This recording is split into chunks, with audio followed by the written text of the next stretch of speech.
सभी भक्तों को साहिब जी बाबा की जय।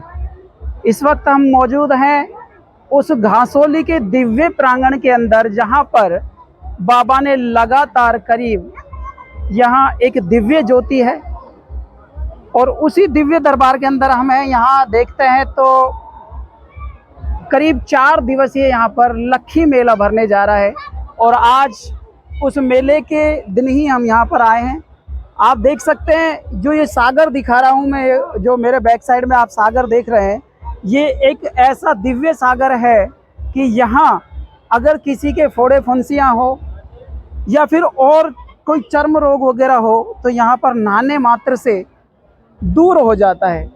सबसे बड़ी बात यह है कि यहाँ करीब 500 साल प्राचीन यहाँ पर दिव्य ज्योति विराजमान है। जो उधर की तरफ मैंने आपको इन वीडियो के माध्यम से दिखा रहा हूँ कि जो मेन मंदिर है वहाँ पर 500 साल प्राचीनतम एक दिव्य ज्योति है। दिव्य ज्योति आज भी वो उसी तरह से चल रही है और लोग उधर आकर के मन्नतें मांगते हैं, उस दिव्य दरबार के अंदर आते हैं।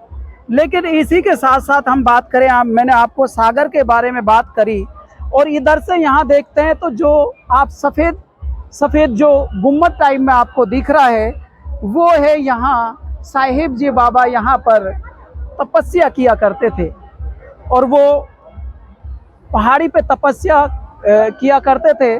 और तभी से यहाँ से जो रास्ता देख रहे हैं आप, ये दिव्य पहाड़ी देख रहे हैं। और हम बात करें यहाँ इस दिव्य प्रांगण की तो भैया जो यहाँ पर सच्ची आस्था और श्रद्धा से आता है उनकी मनोकामनाएं तो पूर्ण होती है। लेकिन एक यहाँ पर विशेष खासियत ये देखी जाती है कि यार बताया जाता है कि जब साहिब जी बाबा ने शरीर को त्यागा था उस समय पर सिर्फ शरीर त्यागने के बाद पुष्प ही मिले थे, यानी कि फूल ही मिले थे उस जगह पर। लेकिन लोगों की आस्था का एक प्रतीक है ये। यहाँ लोग साल के अंदर एक बार मेला भरता है। इसी के साथ साथ हम बात करें यहाँ पीथू जी महाराज जी का भी मंदिर है। यहाँ मेन मंदिर के साथ साथ ही तमाम जानकारियों से तो मैं आपको रूबरू कराऊंगा ही, लेकिन इस दिव्य दरबार की और भी हम खासियत दिखाएं।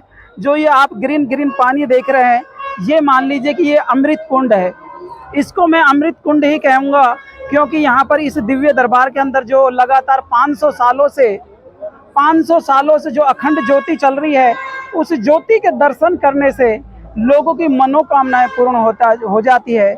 जिनके बच्चे नहीं होते उनके बच्चे हो जाते हैं। जिनके कोई घर में कोई प्रॉब्लम होती है या फिर किसी को नौकरी चाहिए या फिर किसी को सुख शांति चाहिए, तमाम यानी कि इस ज्योति के जो दरबार के अंदर आता है, इस ज्योति के जो अखंड ज्योति है उसके दर्शन करता है, उनकी तमाम मुरादें तो पूरी होती है।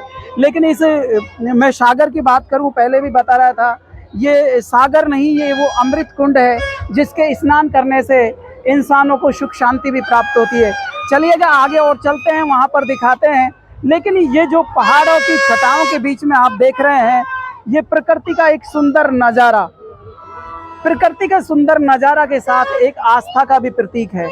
मैं अभी बता रहा था कि यहाँ से जो आप गुम्बद देख रहे हैं ना, वो गुम्बद वहाँ पर बाबा तपस्या किया करते थे। लेकिन उसके बाद यहाँ पर मंदिर बनाया गया और जो ये स्वयं ब्रह्मा का स्वरूप माना जाता है, बर का पेड़, पीपल का पेड़, वो उसी समय का है। उस दिव्य दरबार के अंदर ये जो पीपल का पेड़ है, यहाँ पर भी लोग आस्था लेकर के आते हैं, उसके मन्नत का डोरा बांधते हैं। चलिए यहाँ पीथू जी महाराज जी के यहाँ पे भी कुछ तमाम झलके दिखाता हूँ आपको। साथियों, मेले के उपलक्ष्य पर यहाँ पर तरह तरह के तमाम लोग यहाँ पर आते हैं।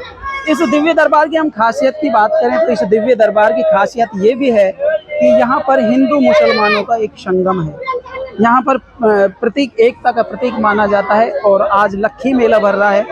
यहाँ देख रहे हैं आप, इस लक्खी मेले के अंदर सभी लोग आते हैं, अपनी मन्नतें आस्था लेकर के आते हैं।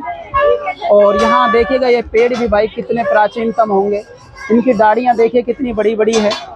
और ये इस दरबार की हम बात करें क्या शानदार है।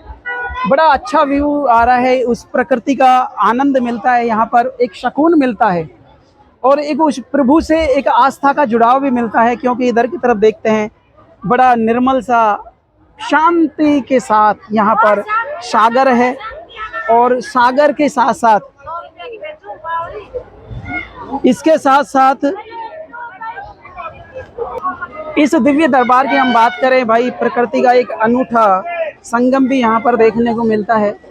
इसी के साथ हम बात करने वाले हैं यहाँ पर, ये देखो ये वाला बरगद का पेड़ भाई कितना विशालतम है, बड़ा सुंदर, और एक ऐसा प्रतीत होता है यहाँ पर कि उस परमात्मा से कहते हैं ना कि शांति के साथ परमात्मा मिलते हैं, यानी कि जहाँ आप भक्ति करो, जहाँ आप आस्था रखो, वहाँ पर कुछ ऐसा भी अनुभव होना चाहिए कि एनर्जी अनुभव होनी चाहिए कि भाई यहाँ पर वास्तव में उस ईश्वर का संगम है। यह है साथियों पीथू बाबा का दरबार, और यहाँ पर देखिएगा यहाँ पर भी लोग दूर दराज से आते हैं।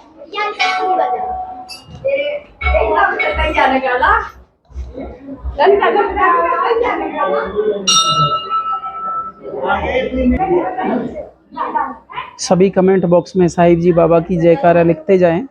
और यहाँ पर लक्खी मेला भरने जा रहा है, उस दिव्य ज्योति के भी मैं आपको दर्शन करा देता हूँ।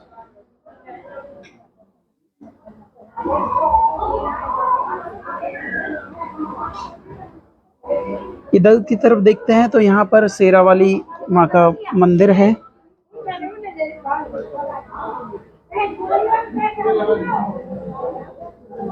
यहाँ पर कृष्ण जी,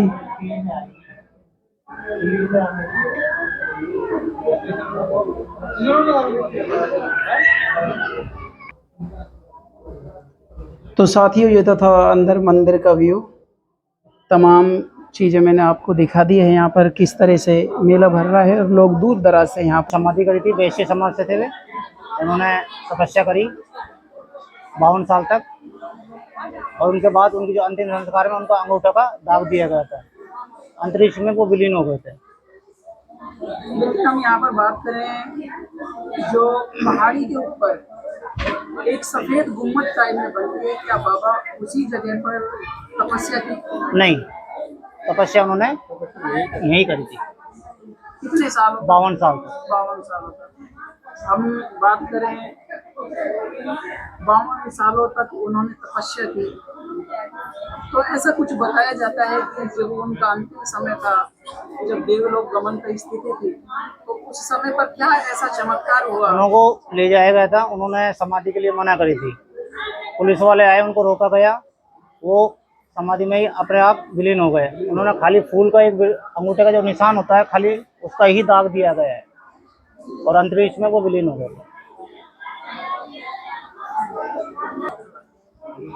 इन्होंने सबसे पहले बिंजारी करी, सामान बेचा, उनके बाद ये इनका निवास फरीदाबाद का है, वहाँ से ये यहाँ पे आए थे। इनकी पिताजी का नाम भोलाराम था, माता का नाम जयदेवी था। इन्होंने काफ़ी साल तक यहाँ पे सामान बेचा। उसके बाद उनको भगवान के दर्शन हुए और इन्होंने ये जीवन संन्यास जीवन धारण करा। फिर उन्होंने यहाँ पे तपस्या करी। तपस्या करने के बाद बहुत साल हो गए, 52 साल तक उन्होंने तपस्या करी। तपस्या करने के बाद धीरे धीरे ये प्रकट हो गए। लेकिन हम बात करें यहाँ पर, आप तपस्या की बात कर रहे हैं, पहले दुकानदार थे, दुकानदार से बाबा बनने का क्या राज रहा, क्यों बने बाबा? बाबा का दर्शन हुआ था इनको जब से ये पर इस मेले के अंदर आते हैं। तो साथियों तमाम जानकारियां मैंने दे दी है यहाँ पर इस मेले के अंदर, और मेले के अंदर ही देखो यहाँ पर गांव वालों ने एक छोटा सा मुन्ना प्यारा सा यहाँ पर एक बछड़ा है, ये भी अपनी शरारत कर रहा है। साथियों इस दिव्य दरबार की हम बात करें तो यहाँ पर जो सच्ची आस्था और श्रद्धा से आता है, उनकी सभी मनोकामनाएं पूर्ण होती है। मिलते हैं आपको ताज़ा जानकारी के साथ नेक्स्ट वीडियो में, लेकिन चलते चलते सभी साथियों से वही विनम्र निवेदन करना चाहूँगा कि आप देखिएगा यहाँ पर इस दरबार के अंदर अब बात करते करते भी यहाँ पर बारिश आने लगी है। इस बारिश का आनंद देख सकते हैं किस तरह का होता है। मिलते हैं आपको ताज़ा जानकारी के साथ, लेकिन चलते चलते वही विनम्र निवेदन, चैनल पर नए हैं तो हमें ज़्यादा से ज़्यादा सपोर्ट करिएगा और कमेंट बॉक्स में साहिब जी बाबा की जय जरूर लिखें।